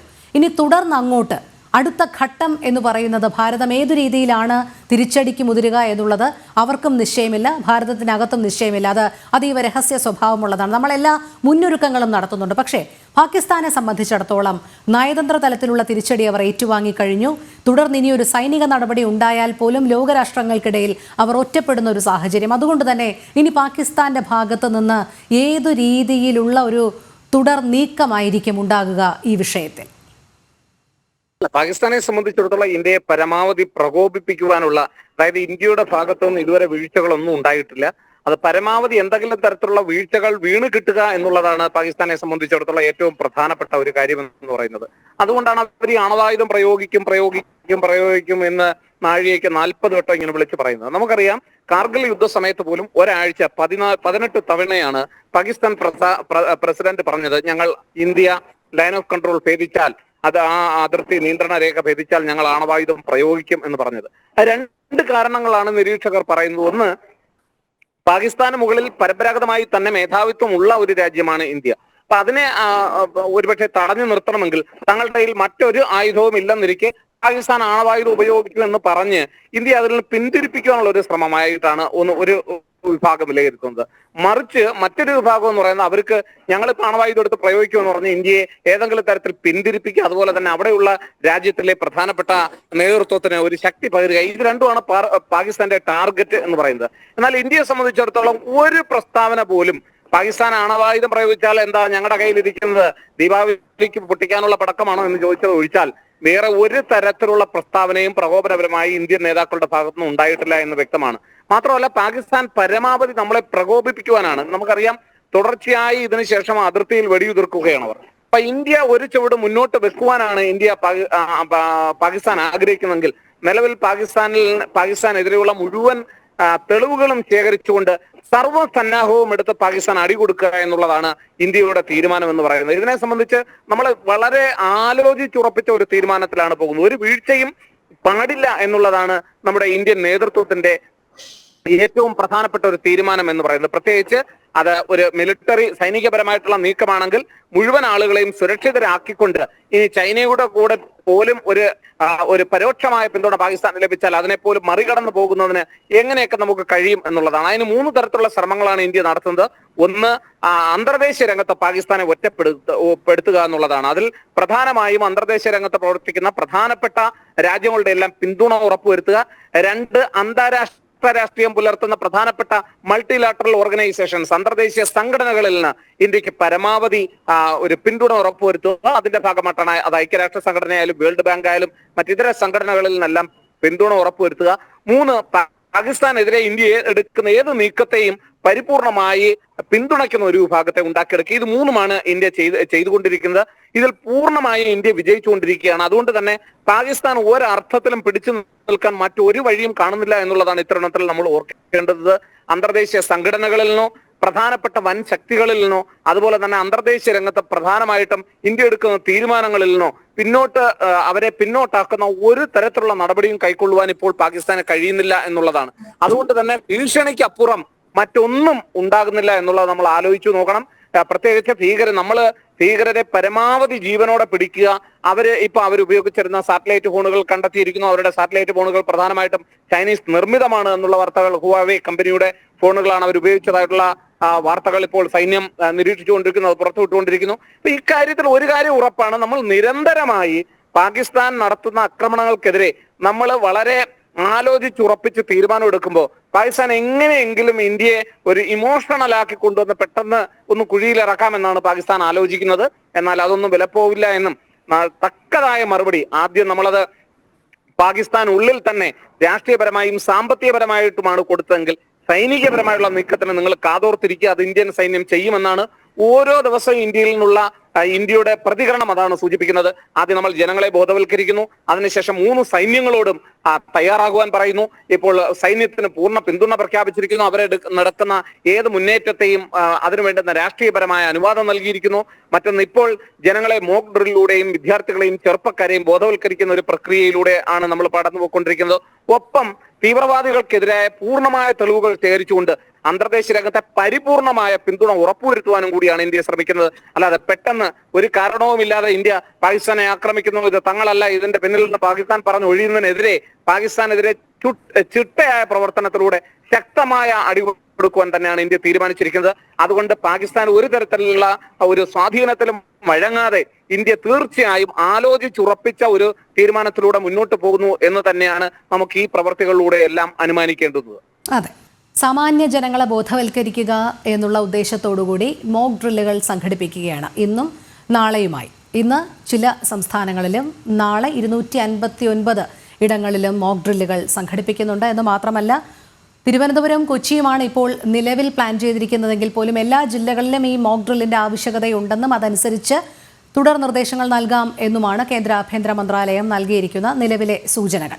അതോടൊപ്പം തന്നെ ഒരു ഭാഗത്ത് സാധാരണക്കാരായ ജനങ്ങളെ ഇതുമായി ബന്ധപ്പെട്ട് ബോധവൽക്കരിക്കേണ്ടതുണ്ട്. അതോടൊപ്പം തന്നെ നമുക്കറിയാം, കര, നാവിക, വ്യോമസേനകൾ കൃത്യമായ സൈനിക പരീക്ഷണങ്ങളിലേക്ക് കൂടി തയ്യാറെടുക്കുകയാണല്ലോ. മനസ്സിലാക്കാൻ കഴിയുന്നത് ഒരു കടലിനടിയിൽ പ്രവർത്തിക്കുന്ന ഗ്രൗണ്ട് മൈനിങ് DRDOയുടെയും നാവികസേനയുടെയും നേതൃത്വത്തിൽ വിജയകരമായി പൂർത്തിയാക്കി എന്നറിയാൻ കഴിയുന്നു. അതോടൊപ്പം തന്നെ 260 കോടി രൂപയുടെ മിസൈലുകൾ റഷ്യയിൽ നിന്ന്, അതായത് IGLA-S മിസൈലുകൾ റഷ്യയിൽ നിന്ന് വാങ്ങിയെന്നുള്ളത് മനസ്സിലാക്കാൻ കഴിയുന്നു. വ്യോമസേനയുടെ ഭാഗത്തു നിന്നും മെയ് 7-ാം തീയതി വ്യോമ പരീക്ഷണ പറക്കലുകൾ, പ്രത്യേകിച്ച് റഫേൽ, മിറാഷ്, സുഖോയ് തുടങ്ങിയ യുദ്ധ വൈമാനിക അഭ്യാസങ്ങൾ കൂടി നടത്താൻ തീരുമാനിച്ചിട്ടുണ്ട് എന്ന് പറയുന്നു. അതായത് രാജ്യത്തിനകത്തും ഒപ്പം സൈനിക ശക്തിയിലും ഒരുപോലെയുള്ള നീക്കങ്ങളാണ് ഭാരതം ഇപ്പോൾ മുന്നോട്ട് കൊണ്ടുപോയിക്കൊണ്ടിരിക്കുന്നത്. കൃത്യമായ നിർദ്ദേശങ്ങളുണ്ട്, അടിയന്തര യോഗങ്ങൾ ചേരുന്നുണ്ട് ഭരണതലത്തിൽ. ഈ സൂചനകളെ നമുക്ക് എങ്ങനെ വ്യാഖ്യാനിക്കാം? ഇപ്പോൾ ഭാരതം ഒരു തിരിച്ചടി നൽകുമെന്ന് പറയുമ്പോൾ ഇരു രാജ്യങ്ങളും ഒരു യുദ്ധത്തിലേക്കൊന്നും കടക്കാൻ ആഗ്രഹിക്കുന്നില്ല. യുദ്ധം എപ്പോഴും വിനാശകരമായ പ്രത്യാഘാതങ്ങൾ മാത്രമേ സൃഷ്ടിക്കുകയുള്ളൂ. പക്ഷേ അപ്പോഴും നമ്മൾ നമ്മുടെ സൈനിക ശക്തി വർദ്ധിപ്പിച്ച് എപ്പോൾ വേണമെങ്കിലും ഞങ്ങൾ സന്നദ്ധരാണ് എന്നുള്ളൊരു സൂചനയാണോ ഇതിലൂടെ നൽകുന്നത്? തീർച്ചയായിട്ടും ഞാൻ ഇതിനു മുമ്പ് പറഞ്ഞ പോലെ സുശക്തമായ ഒരു രാഷ്ട്രമാണ് നമ്മളുടെ ഭാരതം. ഏതൊരു രാജ്യത്തിൻ്റെയും അതിൻ്റെ കെട്ടുറപ്പും അതിൻ്റെ സവിശേഷത നോക്കണമെങ്കിൽ 5 കാര്യങ്ങളാണ്. ഒന്ന് ഭൂമിശാസ്ത്രം, അതിൻ്റെ ജിയോഗ്രഫിക്കൽ എൻറ്റൈറ്റി, എക്കോണമി, സമ്പദ് വ്യവസ്ഥ, ജനങ്ങൾ, പോപ്പുലേഷൻ, പിന്നെ ഭരണം എങ്ങനത്തെയാണ്, പിന്നെ അവസാനം ഡിഫൻസ് ഫോഴ്സസ്. ഈ 5 കാര്യങ്ങളിലും പാകിസ്ഥാൻ ഭാരതത്തിന്റെ അടുത്ത് കൂടിയില്ല. We are far ahead. അവർ ഇന്നത്തെ നിലയ്ക്ക് സമ്പദ് വ്യവസ്ഥ പാകിസ്ഥാനിൽ വളരെ ശോചനീയമാണ്. അവരുടെ ഇന്റേണൽ ആയിട്ട് തന്നെ അവരുടെ ബലൂചിസ്ഥാനിലും നോർത്ത് ഈസ്റ്റിലും പിന്നെ അഫ്ഗാനിസ്ഥാനിന്റെ അവിടെ താലിബാന്റെയും എല്ലാ പ്രശ്നങ്ങളും ഉണ്ട്. നമ്മുടെ ഈസ്റ്റേൺ ബോർഡർ മാത്രമല്ല, അവരുടെ എല്ലാ ബോർഡറും ഇന്ന് വളരെ എന്താ പറയാ കുലുഷിതമായിട്ടിരിക്കുന്ന ഒരു സംഭവമാണ്. ഈ സമയത്ത് പാകിസ്ഥാൻ പെട്ടെന്നൊന്നും നമ്മളെ ആക്രമിക്കാൻ പോകുന്നില്ല. നമ്മളും യാതൊരു യുദ്ധത്തിനൊന്നും ആഗ്രഹിക്കുന്നില്ല. ഒരു യുദ്ധമില്ലാതെ തന്നെ പാകിസ്ഥാന്റെ ഈ ഒരു ദുഷ്കൃത നടപടി നമുക്ക് തിരുത്താൻ പറ്റുമെങ്കിൽ അത് തിരുത്തണം. അത് തന്നെയായിരിക്കും നമ്മളുടെ ഗവൺമെന്റിന്റെയും ആഗ്രഹം. പിന്നെ മോക്ക് ഡ്രില്ലൊക്കെ ചെയ്യുന്നത് തീർച്ചയായിട്ടും നമ്മൾ നേരത്തെ തന്നെ പറഞ്ഞല്ലോ, 1971 എന്തോ പാകിസ്ഥാന്റെ യുദ്ധം, അതിനുശേഷം ബംഗ്ലാദേശ് ഫോം ചെയ്തു. ആ സമയത്തിന് ശേഷം നമ്മുടെ സിവിൽ ഡിഫൻസിന്റെ ആക്ടിവിറ്റീസ് ഒന്നും നമ്മൾ ഇതേ റിവേഴ്സ് ഒന്നും ചെയ്തിട്ടില്ല. പ്രത്യേകിച്ചും സദേൺ പെനിൻസുലൊക്കെ വരുമ്പോൾ നമ്മൾ ബോർഡർ ഏരിയയിൽ നിന്ന് വളരെ ദൂരെയാണ്. ഇതിനെപ്പറ്റി തീരെ അറിവില്ല. അപ്പോൾ ജനങ്ങളെ നമ്മളുടെ സന്നാഹത്തിനെ പറ്റി ജാഗരൂകരാക്കാനായിട്ട് കൂടിയാണ് നമ്മൾ സിവിൽ ഡിഫൻസ് ആക്ടിവേഷൻ ഒക്കെ ചെയ്യുന്നത്. അല്ലാണ്ട് യുദ്ധം എമിനന്റ് ആവുമെന്ന് മാത്രമല്ല, യുദ്ധം വന്നാൽ എന്താണ് ചെയ്യേണ്ടതെന്നുള്ള ഒരു റിഹേഴ്സലാണ് ചെയ്യുന്നത്. ഇതൊക്കെ സാധാരണ രാജ്യങ്ങളിലൊക്കെ പതിവായിട്ട് കൊല്ലത്തിൽ 1-2 തവണ ഒക്കെ ചെയ്യുന്ന കാര്യങ്ങളാണ്. പിന്നെ ബാക്കി ആർമി ആയാലും നേവി ആയാലും എയർഫോഴ്സ് ആയാലും അവരവരുടെ ഡിപ്ലോയ്മെന്റും ഓപ്പറേഷണൽ റെഡിനെസ് പ്രാക്ടീസ് ഒക്കെ it is A work in progress. അത് ഈ സമയത്ത് പ്രത്യേകമായിട്ടല്ല, അത് നമുക്ക് ഈ സമയത്ത് പൊതുജനങ്ങൾ അറിയുന്നു എന്ന് മാത്രമേ ഉള്ളൂ. അല്ലെങ്കിൽ എല്ലാ കൊല്ലവും നമ്മൾ ഈ വക കാര്യങ്ങളെല്ലാം ചെയ്യുന്ന കാര്യങ്ങൾ തന്നെയാണ്. ഇന്ന് നമ്മളുടെ ഭാരതത്തിന്റെ ഒരുപാട് പുതിയ ടെക്നോളജി ഇൻഡക്ഷൻ നടന്നിട്ടുണ്ട്. അതൊക്കെ വർക്ക് ഇൻ പ്രോഗ്രസ് ആണ്. അത് ഇത് പ്രത്യേക ഈ ഒരു സാഹചര്യം കണ്ട് മാത്രമല്ല, ഈ പറഞ്ഞ പോലെ ഒരു പാകിസ്ഥാന്റെ ഇങ്ങനെ ഒരു ദുഷ്കൃതം നടന്നുകൊണ്ട് മാത്രമായിട്ടല്ല നമ്മൾ ചെയ്യുന്നത്. അത് നമ്മളുടെ സൈന്യത്തിന്റെ ബലത്തിനെ സുസ്ഥിരമാക്കാനും അവരുടെ ഒരു ട്രെയിനിങ്ങിനും മാത്രമല്ല, അത് പബ്ലിക്കിന് ഒരു ആത്മബലം കൊടുക്കാനുള്ള ഒരു സന്ദർഭമായിട്ട് മാത്രം കണ്ടാൽ മതി എന്നാണ് എൻ്റെ അഭിപ്രായം. അല്ലാതെ ഇതൊരു യുദ്ധത്തിന്റെ എമിനൻസി അല്ല കാണിക്കുന്നത്. യുദ്ധം വന്നാൽ തീർച്ചയായിട്ടും നമ്മൾ പൂർണ്ണമായും അതിന് സന്നദ്ധമാണ് എന്നുള്ളത് മറ്റുള്ളവർക്കും സിവിലിയൻസിനും ബോധിക്കാൻ അത് അതിന്റെ ഒരു ഓഫ് റൂട്ട് ആയിട്ടാണ് ഞാൻ കണ്ടത്. അതെ, തീർച്ചയായും സാധാരണക്കാരുടെ ഒരു ആത്മബലം വർദ്ധിപ്പിക്കേണ്ടതും ഒരു രാജ്യത്തിന്റെ ഭരണകൂടത്തെ സംബന്ധിച്ചിടത്തോളം ആവശ്യകതയാണല്ലോ. ശ്രീ പ്രഭാകരൻ പലേരി, 26 നിരപരാധികളെയാണ് ഭീകരർ നിറയൊഴിച്ചു കൊന്നത്. അതും മതം ചോദിച്ചുകൊണ്ട് തന്നെയായിരുന്നു. അവിടെയാണ് നേരത്തെ നമ്മൾ പറഞ്ഞതുപോലെ ഉയരുന്ന ചോദ്യവും ഇതിനൊരു തിരിച്ചടി വേണ്ടേ എന്നുള്ളത്. സാധാരണക്കാരായ ജനങ്ങളുടെ വികാരത്തിനനുസരിച്ച് ഒരു ഭരണകൂടത്തിന് ഒരിക്കലും മുന്നോട്ട് പോകാൻ കഴിയുകയില്ല. പക്ഷേ അവരുടെ ആത്മബലം അല്ലെങ്കിൽ അവർക്ക് ഒരു ശക്തമായ ഭരണ സംവിധാനമുണ്ട്. തങ്ങളുടെ അതിർത്തി കടന്നു വരുന്ന ഏതൊരു ഭീകരാക്രമണത്തെയും അല്ലെങ്കിൽ ഭീകരരെയും ഉടൻ തന്നെ വധിക്കും, അതിന് ആസൂത്രണം ചെയ്തവർക്ക് തക്കതായ മറുപടി നൽകും എന്നുള്ളൊരു സന്ദേശം നൽകുക ഭരണകൂടത്തിൻ്റെ ഒരു കർത്തവ്യമല്ലേ? അപ്പോൾ അതനുസരിച്ചുള്ള ഒരു നീക്കം ഭാരതത്തിൻ്റെ ഭാഗത്തു നിന്നും ഉണ്ടാകുമെന്നല്ലേ കരുതേണ്ടത്? അത് ശരിയാണ്. പക്ഷെ അവിടെ നമ്മൾ ഈ തിരിച്ചടി എന്ന് പറയുന്ന വാക്ക് അത്ര കാര്യമായിട്ട് ഞാൻ എടുക്കുന്നില്ല. കാരണം നമ്മൾ എന്താണോ നമുക്ക് സംഭവിച്ചത് അതിന് പകരം ചോദിക്കണം, അതിന് പകരം വീട്ടണം, അതിന് സംഭവിക്കാതിരിക്കാനുള്ള എല്ലാ കാര്യങ്ങളും ചെയ്യണം. അതാണ് നമ്മൾ ഇന്ത്യ ചെയ്തുകൊണ്ടിരിക്കുന്നുണ്ടല്ലോ. ഇത് മനസ്സിലായതിനു ശേഷം പിറ്റത്തെ മണിക്കൂർ മുതൽ നമ്മൾ തുടങ്ങിക്കഴിഞ്ഞു പലതും ചെയ്യാൻ. ഇവിടെ നമ്മൾ തിരിച്ചടി എന്ന് പറയുന്ന വെറും യുദ്ധം ചെയ്യുക എന്ന് പറയുകയാണെങ്കിൽ അത് ചെയ്തുകൊണ്ടിരിക്കുന്നുണ്ട്. ഇപ്പോൾ തന്നെ എന്റെ അഭിപ്രായത്തിൽ കടലൊക്കെ ഇന്ത്യയുടെ കയ്യിലാണ്. കടലിന്റെ കംപ്ലീറ്റ് നിയന്ത്രണം എന്റെ അഭിപ്രായത്തിൽ ഇന്ത്യൻ നാവികസേനയുടെ കയ്യിലാണ്. പാകിസ്ഥാൻ അടുക്കാൻ പോലും സാധ്യമല്ല. മാത്രമല്ല, പാകിസ്ഥാൻ എന്നുള്ള ഒരൊറ്റ കപ്പലിനെയും ഇന്ത്യൻ കടൽ തീരത്തേക്ക് വരാൻ സമ്മതിക്കുന്നില്ല. അതിന്റെ അർത്ഥം എന്താണ്? നമ്മളതിനെ ബ്ലോക്കേഡ് ചെയ്തു, നമ്മളതിനെ നിയന്ത്രിച്ചുകൊണ്ടിരിക്കുന്നു. അപ്പൊ എല്ലാം ചെയ്യുന്നുണ്ട്. പക്ഷെ അത് പബ്ലിസിറ്റി കൊടുക്കേണ്ട ആവശ്യം ഇപ്പൊ വന്നിട്ടില്ല. ജനങ്ങൾക്ക് ഗവൺമെന്റിനെ അറിയാം, അറിയാത്തവർ അതിനെതിരായിട്ട് പ്രവർത്തിക്കും, അത് വേറെ കാര്യം. ഇന്ത്യ എന്ന് പറയുന്നത് വളരെ ജനസാന്ദ്രതയുള്ള, ലോകത്തിലെ ഏറ്റവും ജനസാന്ദ്രതയുള്ള, വളരെയധികം വൈവിധ്യങ്ങളുള്ള, വളരെയധികം കണ്ടിന്യൂം ഉള്ള ഒരു ഭൂഖണ്ഡമാണ്. അത് വളരെ വലിയൊരു സംഗതിയാണ്. അവിടെ സാധാരണ പാകിസ്ഥാൻ യുദ്ധം ചെയ്യുന്നമാര് ഇന്ത്യക്ക് അല്ല, അങ്ങനെയല്ല ഇന്ത്യ നോക്കേണ്ടത്. ഇന്ത്യ ഒരു പ്രത്യേക രാജ്യമാണ്. ഈ ലോകത്തിൽ ഇതുപോലെയുള്ള രാജ്യങ്ങൾ ഇല്ല. അപ്പൊ അവിടെ ഇങ്ങനെയുള്ള അവസ്ഥയിൽ എന്തെങ്കിലും ചെയ്യണമെങ്കിൽ വെറും ഒരു സിനിമയിലൊക്കെ നമ്മൾ കാണുന്ന മാതിരിയുള്ള തിരിച്ചടി അല്ല വേണ്ടത്. ആ തിരിച്ചടി കൊടുത്തു കഴിഞ്ഞു. അതിന്റെ ഫലം അവർ അനുഭവിച്ചുകൊണ്ടിരിക്കുകയാണ്, കഷ്ടപ്പാടുകൾ അനുഭവിച്ചുകൊണ്ടിരിക്കുകയാണ്. അത് നമ്മളുടെ ജനങ്ങളുടെ അടുത്ത് എത്തിയിട്ടുണ്ടാവില്ല. അത് കുറെ കൂടെ കഴിഞ്ഞ് എല്ലാം ശരിയായി വരുമ്പോൾ മാത്രമേ നമുക്ക് പറയാൻ പറ്റുകയുള്ളൂ. അപ്പോൾ ഇന്ത്യ എന്ന് പറയുന്ന രാജ്യത്ത് ഒരുപാട് ആളുകൾ, ജനങ്ങൾ ഇന്ത്യക്കെതിരായിട്ട് തന്നെ ഉണ്ടാകുന്ന ഏത് രാജ്യത്തുമുണ്ട്. പക്ഷെ ഇവിടെ നമ്മുടെ രാജ്യത്ത് ജനസാന്ദ്രത കാരണം ഒരുപാട് കൂടുതൽ ആളുകൾ ഉണ്ടാകും. അതിനെയും കൂടെ എങ്ങനെ നിയന്ത്രിക്കണം എന്നാണ് ഗവൺമെന്റ് ശ്രദ്ധിക്കേണ്ടത്. ഗവൺമെന്റിന്റെ ജോലി, ഒരു കാര്യം ഞാൻ പറയാം, പാകിസ്ഥാൻ ഗവൺമെന്റിനും ഇന്ത്യ ഗവൺമെന്റിനെ എടുക്കുകയാണെങ്കിൽ ഈ അവസരത്തിൽ ഇന്ത്യ ഗവൺമെന്റിന്റെ ജോലിയും ഉത്തരവാദിത്വവും വളരെ വളരെ വളരെ അധികമാണ്. അത് ചെയ്യാനുള്ള കഴിവ് നമ്മുടെ ഗവൺമെന്റിനുണ്ടോ, ജനങ്ങൾക്കുണ്ടോ എന്ന് മാത്രമേ നമ്മൾ നോക്കേണ്ട ആവശ്യമുള്ളൂ. അതുണ്ട്, വളരെ അധികമായി ഉണ്ട്. പാകിസ്ഥാനും ഇന്ത്യയും തമ്മിലുള്ള പ്രത്യേകമായിട്ടുള്ള ഒരു വ്യത്യാസം എന്താണെന്ന് വെച്ചാൽ ഇന്ത്യയുടെ കഴിവ് പാകിസ്ഥാനില്ല, സാമഗ്രികൾ മാത്രമല്ല ഞാൻ പറയുന്നത്. അപ്പൊ അങ്ങനെയുള്ള ഒരു അവസരത്തിൽ ഇന്ത്യയുടെ ജനങ്ങൾ ഗവൺമെന്റിന് വേണ്ടിയുള്ള എല്ലാ സഹകരണവും ചെയ്തു കൊടുക്കുക, എല്ലാ ചിന്താഗതികളും എല്ലാം ചെയ്യേണ്ടതെല്ലാം അവർക്ക് ഗവൺമെന്റിന് വിട്ടുകൊടുക്കുക. കാരണം അതിന് പറ്റിയ ആളുകൾ നമുക്കുണ്ട്. എല്ലാ രാജ്യങ്ങൾക്കും ഇതുപോലെയുള്ള ആളുകൾ ഉണ്ടായിക്കൊള്ളണമെന്ന് ഇല്ല എന്ന് ഞാൻ പറയും. എനിക്ക് വിശ്വാസമുണ്ട്, എന്നാണ് എന്റെ വിശ്വാസമാണത്. അപ്പോൾ ഇന്ത്യ ഗവൺമെന്റ് ചെയ്യേണ്ടതൊക്കെ ആ അവസരം മുതൽ, ആ സമയം മുതൽ ചെയ്തുകൊണ്ടിരിക്കുകയാണ്. ഇന്നും നിർത്താതെ ചെയ്തുകൊണ്ടിരിക്കുകയാണ്. ഇനി എന്തൊക്കെയാണ് ചെയ്യുക എന്നെനിക്ക് പറയാൻ പറ്റില്ല. ഒരു രാജ്യത്തിനും ചെയ്യാത്ത പല സംഗതികളുമാണ് ഇന്ത്യ ചെയ്തുകൊണ്ടിരിക്കുന്നത്. ഇത് പല രാജ്യങ്ങൾക്കും നമ്മുടെ രാജ്യം ഒരു മാതൃക ആവാൻ പോവാണ് ഇതുപോലെയുള്ള അവസരത്തിൽ എന്ന് ഞാൻ പറയും.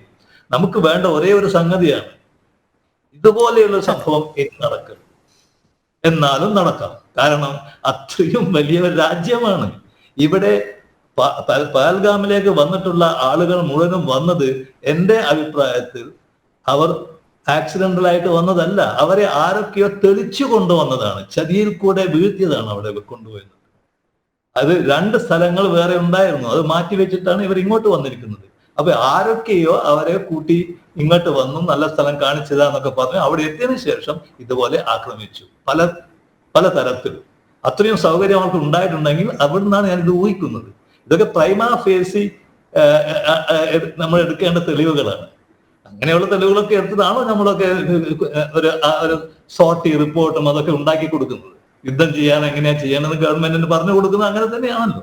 അപ്പൊ ഞാൻ കാണുന്നത് എന്താണെന്ന് വെച്ചാൽ, എന്റെ അഭിപ്രായത്തിൽ ഇപ്പോഴത്തെ അവസ്ഥ വളരെ കാര്യമായിട്ട് ചിന്തിച്ചുകൊണ്ട് തന്നെയാണ് ഗവൺമെന്റ് മുന്നോട്ട് പോകുന്നത്. പക്ഷെ ജനങ്ങൾക്ക് മനസ്സിലാക്കിക്കൊള്ളണം ഇല്ല, അത് മീഡിയയും ബാക്കിയുള്ളവരുമാണ് പറഞ്ഞു കൊടുക്കേണ്ടത്. അതെ, തീർച്ചയായും.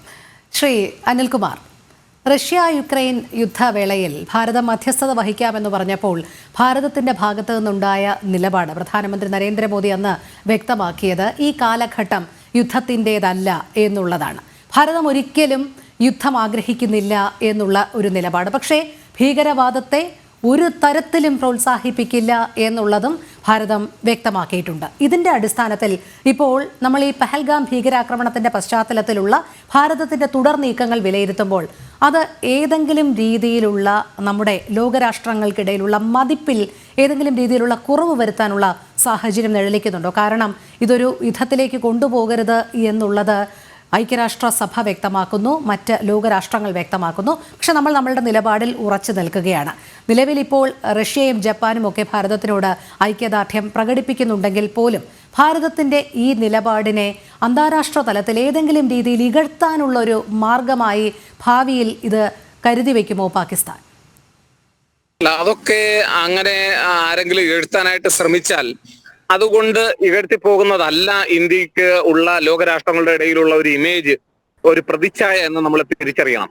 പണ്ട് പാകിസ്ഥാൻ ആണവായുധം നിർമ്മിക്കുന്നതിനെ കുറിച്ച് പരീക്ഷണം നടത്താൻ ശ്രമിക്കുന്നു എന്ന വാർത്തകളെ കുറിച്ച് ഇന്ത്യൻ പ്രധാനമന്ത്രിയോട് ജവഹർലാൽ നെഹ്റുവിനോട് അന്ന് ചോദിച്ചപ്പോൾ ജവഹർലാൽ നെഹ്റു പറഞ്ഞത്, ഞങ്ങൾ സമാധാനത്തെ കാക്ഷിക്കുന്നവരാണ്, അതൊന്നും ഞങ്ങൾക്ക് പ്രശ്നമല്ല, ഞങ്ങൾ അതിനെയാണ് പ്രധാനപ്പെട്ട ഊന്നൽ കൊടുക്കുന്നത് എന്നുള്ളതാണ്.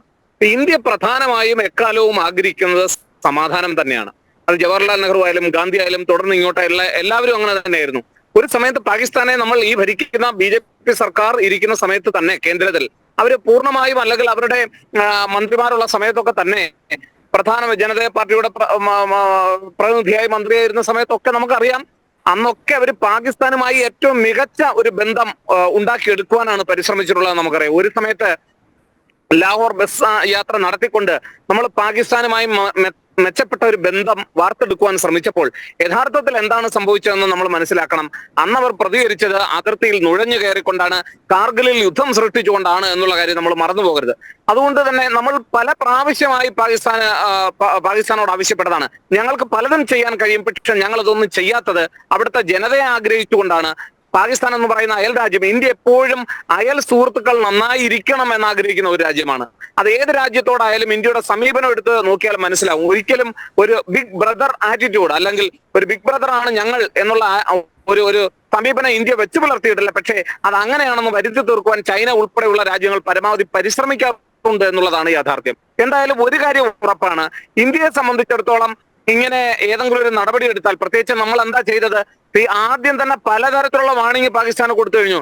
ഇന്ത്യൻ മണ്ണിൽ ഇപ്പൊ പ്രധാനമന്ത്രി പറഞ്ഞില്ലേ, വെള്ളവും ചോരയും ഒരുമിച്ച് ഒഴുകില്ല എന്ന പ്രസ്താവന നടത്തിയത് ഇപ്പോഴല്ല, അത് 2016-ലും 2018-ലും നമ്മൾ ആവർത്തിച്ചതാണ്. അപ്പൊ അതുകൊണ്ട് ഈ പ്രസ്താവനകളൊന്നും പൊടുന്നനെ ഉണ്ടായ പ്രസ്താവനകളല്ല എന്ന് ആലോചിക്കണം. പാകിസ്ഥാന് പരമാവധി അവസരങ്ങൾ നമ്മൾ കൊടുത്തു. ഇപ്പം നേരത്തെ ഒക്കെ അവർ ആക്രമണം നടത്തിയിരുന്നത് പലപ്പോഴും സൈനികൾക്കെതിരെ ആയിരുന്നുവെങ്കിൽ ഇപ്പൊ അവസാനം അത് നിരപരാധികളായ ടൂറിസ്റ്റുകൾക്ക് നേരെ, അതും പ്രത്യേകിച്ച് ജമ്മു കാശ്മീരിന്റെ ഭാഗത്ത് നടത്തിയപ്പോൾ നമുക്കത് പൊറുക്കാൻ കഴിയുന്ന ഒരു തെറ്റല്ല. ഇന്ത്യ പരമാവധി ആ പ്രദേശത്ത് വികസനം കൊണ്ടുവരുവാനും ടൂറിസം കൊണ്ടുവരുവാനും ഇപ്പൊ തന്നെ കണ്ടില്ല, അവിടുത്തെ ജനത മുഴുവൻ പാകിസ്ഥാന്റെ ഈ ആക്രമണത്തെ തള്ളിപ്പറയുകയാണ്. അവരുടെ ജീവിതം മെച്ചപ്പെട്ടു വരികയാണ്. മറിച്ച് പാകിസ്ഥാൻ ജനതയുടെ അവരുടെ ആഭ്യന്തരമായ ജനതയുടെ അവസ്ഥ എന്താണോ ഒന്ന് ആലോചിച്ച് നോക്കൂ. ഓരോ ദിവസവും നിരന്തരവും പട്ടിണിയിലും വറുതിയിലേക്കും പോവുകയാണ് അവർ. അപ്പൊ അങ്ങനെ മാറുകയാണോ ജമ്മു ആൻഡ് കാശ്മീർ ചെയ്യേണ്ടത്? അങ്ങനെയാണോ ആ രാജ്യം പോകേണ്ടതെന്ന് ആലോചിക്കേണ്ട സമയം കഴിഞ്ഞിരിക്കുന്നു. അതുകൊണ്ട് തന്നെ ഒരു രാജ്യവും പാകിസ്ഥാനെ, പ്രധാനപ്പെട്ട സുമിത് ഗാംഗുലി എന്ന് പറയുന്ന എഴുത്തുകാരൻ വിശേഷിപ്പിച്ചത് Pakistan is A true terrorist production factory എന്നാണ്. ഇന്ത്യ ഒരിക്കലും ഒരു ഫെയിൽഡ് പാകിസ്ഥാനെ, ഒരു പരാജയപ്പെട്ട പാകിസ്ഥാൻ അതിർത്തി കിടക്കുവാൻ നമ്മൾ ആഗ്രഹിക്കും. നമ്മുടെ അയൽക്കാര് എപ്പോഴും ശല്യക്കാരായിരിക്കണമെന്ന് ആഗ്രഹിക്കുമോ? അങ്ങനെ ഒരിക്കലും ആഗ്രഹിക്കില്ല. ഇന്ത്യ അങ്ങനെ ഒരിക്കലും ആഗ്രഹിച്ചിരുന്നില്ല. കാരണം ഇന്ത്യക്ക് പാകിസ്ഥാനിൽ നിന്നുമായി ധാരാളം ബന്ധങ്ങളുണ്ട് ജനങ്ങളുടെ ഇടയിൽ. പ്രത്യേകിച്ച് പാർട്ടീഷന്റെ ഒക്കെ ഫലമായി നമ്മുടെ ധാരാളം ഇവിടെയുള്ള ആളുകളുടെ ബന്ധുക്കളായിട്ടുള്ള പലരും അവിടെയുണ്ട്, അവിടെയുള്ളവരുടെ ബന്ധുക്കൾ ഇവിടെയുണ്ട്.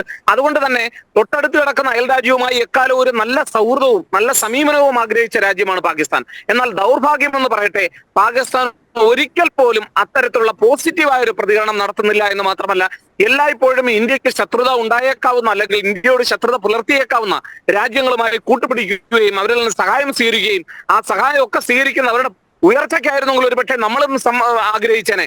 എന്തുകൊണ്ടാണ് അമേരിക്ക പോലും അവരെ തള്ളി പറയുന്നത്? ഏറ്റവും പ്രധാനപ്പെട്ട കാരണം വർഷങ്ങളായി അവിടുത്തെ ജനതയുടെ ജീവിതവും സുരക്ഷിതത്വം ഉറപ്പാക്കുന്നതിന് വേണ്ടിയുള്ള വികസന പദ്ധതികൾ നടത്തുന്നതിന് വേണ്ടി നിരന്തരമായി നൽകിയിരുന്ന സഹായങ്ങൾ അവർ ഭീകരർക്ക് എത്തിച്ചു കൊടുത്തു എന്നുള്ള കുറ്റസമ്മതം പോലും അവർ അമേരിക്കയ്ക്ക് മുന്നിൽ നടത്തിയതാണ് നമ്മൾ കണ്ടതാണ്. അമേരിക്കൻ പാർലമെന്റിൽ ഇതേക്കുറിച്ച് പരാമർശിക്കപ്പെട്ടതാണ്. പാകിസ്ഥാൻ പാർലമെന്റിൽ പാകിസ്ഥാന്റെ നേതൃത്വം ആ കുറ്റസമ്മതം നടത്തിയതാണ്. അതുകൊണ്ട് തന്നെ ഇന്ത്യക്ക് ഇതിൽ വ്യാകുലപ്പെടേണ്ടുന്ന ഒരു കാര്യവുമില്ല. ലോകത്തുള്ള മുഴുവൻ ജനതയ്ക്കും അറിയാം, ഒരു രാജ്യത്തെയും പ്രത്യക്ഷത്തിൽ ആക്രമിക്കാൻ പോകുന്ന ഒരു രാജ്യമല്ല ഇന്ത്യ. അങ്ങനെ ഒരു സമീപനം ഇന്ത്യ ഒരിക്കലും എടുത്തിട്ടില്ല. മറ്റു രാജ്യത്തിന്റെ ആഭ്യന്തര കാര്യത്തിൽ കടന്നു കയറിയ, മറ്റു രാജ്യത്തെ ആക്രമിക്കുക, പലപ്പോഴും ഇങ്ങോട്ട് പ്രതികരിച്ചാൽ പോലും എത്രയോ സമയം നമുക്ക് നിയന്ത്രണ രേഖയിൽ ഇങ്ങോട്ട് വെടിയുതിർത്തപ്പോൾ നമ്മുടെ ധാരാളം ആളുകൾ പിടഞ്ഞു വീണപ്പോൾ അന്നൊക്കെ ഇന്ത്യ ഒരു വാണിങ്ങിലൊക്കെ ഒതുക്കുകയായിരുന്നു. ഇപ്പോൾ നമ്മൾ ആലോചിച്ച് നോക്കൂ, ഇപ്പോൾ പൊതുജനങ്ങളുടെ ഇടയ്ക്ക് തന്നെ പൊതുവെ കാര്യമുണ്ട്. ലോകത്തുള്ള മറ്റുള്ള എല്ലാ രാജ്യങ്ങൾക്കും അവരുടെ പൗരന്മാർ പ്രധാനപ്പെട്ടതാണ്. അവർ പിടഞ്ഞു വീണാൽ ആ രാജ്യം പകരം ചോദിക്കാനുണ്ടാവും. ഇന്ത്യയിൽ അതിർത്തിയിൽ ആയിരക്കണക്കിന് ആളുകളെ വർഷങ്ങളായി കൊന്നൊടുക്കിയിട്ടും ഇന്ത്യ എന്തുകൊണ്ട് പ്രതികരിക്കുന്നില്ല എന്നുള്ള ചോദ്യങ്ങൾ ഇന്ത്യൻ മണ്ണിൽ ഉയർന്നു വരികയാണ്. അതുകൊണ്ട് തന്നെ ഒരർത്ഥത്തിലും നമുക്കിത് വിട്ടുകൊടുക്കാൻ കഴിയുന്നതല്ല. അതുകൊണ്ട് തന്നെ ഇന്ത്യ നടത്തുന്ന ഈ പോരാട്ടം, അല്ലെങ്കിൽ ഇന്ത്യ നടക്കുന്ന ഓരോ നടപടിയും അത് ഇന്ത്യയുടെ നിവൃത്തികേടിൽ നിന്ന് ഉണ്ടാകുന്ന തിരിച്ചറിയുവാൻ ലോക ജനതയ്ക്ക് കഴിയും. അതുകൊണ്ട് തന്നെയാണ് അമേരിക്ക ഉൾപ്പെടെയുള്ള രാജ്യങ്ങൾ സഹായവുമായി പൂർണ്ണ പിന്തുണയുമായി ഇന്ത്യക്കൊപ്പം നിൽക്കുന്നത്. അതിന് അവരുടേതായ കാരണങ്ങൾ ഉണ്ടാകാം. ഒരുപക്ഷെ ഇന്ത്യ ഈ തരുണത്തിൽ കൂടെ നിർത്തേണ്ടത് അവരുടെ ഒരു ആവശ്യമായി വന്നേക്കാം. എങ്കിലും ഒരു ഭീകരതയുടെ കൂടാരമായിരിക്കുന്ന പാകിസ്ഥാനെ സഹായിക്കുന്നതിനേക്കാൾ നല്ലത് എപ്പോഴും സമാധാനത്തിനും പുരോഗതിക്കും വേണ്ടി നിലകൊള്ളുന്ന ഇന്ത്യ തന്നെയാണെന്നുള്ള തിരിച്ചറിവ് അവരെ സംബന്ധിച്ചിടത്തോളം ഉണ്ട്. അതുകൊണ്ട് തന്നെയാണ് ഇന്ത്യ മുന്നോട്ട് പോകുന്നത്. അതുകൊണ്ട് തന്നെ ഒന്നോ രണ്ടോ രാജ്യങ്ങളുടെ ഉമ്മാക്കിയിൽ വീണു പോകുന്നതല്ല ഇന്ത്യയുടെ യശസ്സും കീർത്തിയും അതുപോലെ ഇതര രാജ്യങ്ങൾക്ക് ഇടയിലുള്ള പ്രതിച്ഛായയും എന്ന് നമ്മൾ തിരിച്ചറിയുക. ഇന്ത്യ സൃഷ്ടിച്ചെടുത്ത പ്രതിച്ഛായ നമ്മൾ ഒരു അത്രയേറെ സൗഹൃദമല്ലാതിരുന്ന അമേരിക്കയുമായി ഒരുപക്ഷെ നമ്മൾ ചോദിച്ചു കഴിഞ്ഞാൽ അവരുടെ ഇടയിൽ ഇന്ത്യയും അമേരിക്കയ്ക്കും ഇടയിലുള്ള ഏറ്റവും പ്രധാനപ്പെട്ട പ്രശ്നം എന്താണെന്ന് ചോദിച്ചാൽ അത് പലപ്പോഴും ട്രസ്റ്റിന്റെ പ്രശ്നമാണ്, വിശ്വാസത്തിന്റെ പ്രശ്നമാണെന്ന് അവർ പറയും. പക്ഷെ എങ്കിൽ പോലും ഇന്ത്യക്ക് അവര് സിവിൽ ന്യൂക്ലിയർ ആയുധ കരാർ ഉടമ്പടിയിൽ ആ കരാറിൽ അവർക്ക് ഇന്ത്യക്ക് വിട്ടുവീഴ്ച ചെയ്തുകൊണ്ട് അന്തർദേശീയ ആണവ കരാറുകളിലെല്ലാം അല്ലെങ്കിൽ ഇന്റർനാഷണൽ അറ്റോമിക് എനർജി ഏജൻസികളിലെല്ലാം വേണ്ട മാറ്റങ്ങൾ വരുത്തിക്കൊണ്ട് ഇന്ത്യക്ക് ചില വിട്ടുവീഴ്ചകൾ നൽകിക്കൊണ്ട് അവർ ഇന്ത്യയുമായി സിവിൽ ആണവ കരാർ ഒപ്പുവെച്ച് കഴിഞ്ഞപ്പോ പാകിസ്ഥാനും അതേ കരാറിനായി ചെന്നപ്പോ അവരുടെ അന്ന് പണ്ടൊക്കെ ഒരു സാറ്റലൈറ്റ് രാജ്യമായി പോലും കണ്ടിരുന്ന പാകിസ്ഥാനോട് അമേരിക്ക കൊടുത്ത മറുപടി എന്തായിരുന്നു? India is A trusted Ali എന്നാണ് പറഞ്ഞത്. അതിനേക്കാൾ India is A responsible nuclear power എന്നാണ് പറഞ്ഞത്. ഇന്ത്യ ഉത്തരവാദിത്വമുള്ള ഒരു ആണവ രാജ്യമാണ് എന്നാണ് പറഞ്ഞത്. അതുകൊണ്ട് ആ പ്രതിച്ഛായ ഇപ്പോഴും ഇന്ത്യക്കുണ്ട്. കാരണം നാഴികയ്ക്ക് 40 വട്ടം എന്തെങ്കിലും ഒന്നും ഉണ്ടായാൽ, ഒരു പനി ഉണ്ടായാൽ ഞങ്ങൾ ഉടനെ ആണവായുധം പ്രയോഗിക്കുമെന്ന് പറയുന്ന രാജ്യമല്ല ഇന്ത്യ എന്ന് പറയുന്നത്. ഇന്ത്യക്ക് കൃത്യമായ ആണവ നയമുണ്ട്. നമ്മൾ ഒരിക്കലും ആണവം കൈവശം വെക്കാത്ത ഒരു രാജ്യത്തിനെ ആദ്യം ആക്രമിക്കുകയില്ല എന്നും ഒരിക്കലും നമ്മൾ ആദ്യം ആണവായുധം ഉപയോഗിക്കില്ല എന്നും കൃത്യമായ ആണവ നയം പുലർത്തുന്ന രാജ്യമാണ് നമ്മൾ. നമ്മളുടെ ആണവായുധങ്ങൾ ഉപയോഗിക്കുന്നത് നമ്മുടെ സ്വയം സുരക്ഷയ്ക്ക് വേണ്ടിയാണെന്ന് നമ്മുടെ ആദ്യത്തെ ആണവ വിസ്ഫോടനത്തിന് ശേഷവും രണ്ടാമത്തെ ആണവ വിസ്ഫോടനത്തിന് ശേഷവും നമ്മൾ കൃത്യമായി ലോകത്തോട് പറഞ്ഞതാണ്. ഇന്ന് വരെയും ഇന്ത്യ ആ നയം തന്നെയാണ് തുടർന്നു പോന്നിട്ടുള്ളത്. അതുകൊണ്ട് തന്നെ എന്തെങ്കിലും തരത്തിലുള്ള വീൺവാക്കുകളിൽ വീണുപോകുന്നതല്ല ഇന്ത്യയുടെ പ്രതിച്ഛായ എന്നും ലോകത്തിന് മുന്നിൽ ഇന്ത്യക്ക് തീർച്ചയായും ആ പ്രതിച്ഛായ ഒളിമങ്ങാതെ ഉണ്ടാകും. അത് പാകിസ്ഥാനുമായിട്ടുള്ള ഏതു തരത്തിലുള്ള ഏറ്റുമുട്ടലിന് ഇന്ത്യ തുനിഞ്ഞാലും അതിന് വ്യക്തമായ കാരണങ്ങൾ ഉണ്ടാകും. ആ കാരണങ്ങൾ പുറത്തു എത്തി. പാകിസ്ഥാൻ എക്കാലത്തും ഭാരതത്തെ സംബന്ധിച്ചിടത്തോളം പ്രകോപനപരമായ രീതിയിലാണ് അതിർത്തിയിലടക്കം പെരുമാറിക്കൊണ്ടിരുന്നത്. അതുമാത്രമല്ല, കശ്മീരിൻ്റെ ഇപ്പോഴത്തെ ആ വികസന മുഖത്തെ അവർ ഏറെ ഭയപ്പെടുന്നുമുണ്ട്. അവിടുത്തെ ചെറുപ്പക്കാരെ ഒരുപക്ഷെ സാമ്പത്തികത്തിൻ്റെ പേരിൽ അവർ വളരെയധികം ചൂഷണം ചെയ്തിരുന്നു. അതിൻ്റെ അടിസ്ഥാനത്തിലാണ് പലപ്പോഴും ഈ ചെറുപ്പക്കാരെയൊക്കെ അവർ ഭീകരവാദ പ്രവർത്തനത്തിലേക്ക് നയിച്ചിരുന്നത്. പക്ഷേ ഇപ്പോഴത്തെ സാഹചര്യം മാറി. അതിലുള്ള ആശങ്കയും ഒരു ഭാഗത്ത് അവർക്കുണ്ട്. അതുമാത്രമല്ല, ഒരു ഭീകരാക്രമണം ഉണ്ടാകുന്നതിൽ നിന്നും വ്യത്യസ്തമായി തിരഞ്ഞുപിടിച്ച് 26 വിനോദസഞ്ചാരികളെ, അതും കൃത്യമായി മതം ചോദിച്ചു തന്നെ അവരെ നിറയൊഴിച്ചു കൊല്ലണമെങ്കിൽ ഇതിന്മേലൊരു തുടർ നടപടിയോ തിരിച്ചടിയും ഉണ്ടാകും ഭാരതത്തിൻ്റെ ഭാഗത്തു നിന്ന് എന്ന് അവർക്ക് കൃത്യമായി തന്നെ അറിയാമല്ലോ. അപ്പോൾ അങ്ങനെ ഒരു പ്രകോപനം മനഃപൂർവ്വമായി സൃഷ്ടിച്ചതാണോ? കാരണം ആ 26 പേരും ഭാരതത്തിൻ്റെ വിവിധ സംസ്ഥാനങ്ങളിലെ ഓരോരോ മുഖങ്ങളായിരുന്നു. ഇങ്ങ് തെക്കേ ഇന്ത്യ തൊട്ട് അങ്ങ് കശ്മീർ വരെയുള്ളവരായിരുന്നു ആ പിടഞ്ഞു വീണ് മരിച്ചത്. അപ്പോൾ അതിൽ കൃത്യമായൊരു ബോധ്യം അവർക്കുണ്ടായിരുന്നോ? ഇതിലുള്ള ഒരു തിരിച്ചടി, അത് ചൂഷണം ചെയ്യാം, ഭാരതത്തിൻ്റെ ഒരു വളർച്ചയ്ക്ക് താൽക്കാലികമായിട്ടെങ്കിലും എവിടെയെങ്കിലും തടയിടാം എന്നുള്ള ഒരു ചിന്താഗതി അവർക്കുണ്ടായിരുന്നോ ഈ ആക്രമണത്തിൽ?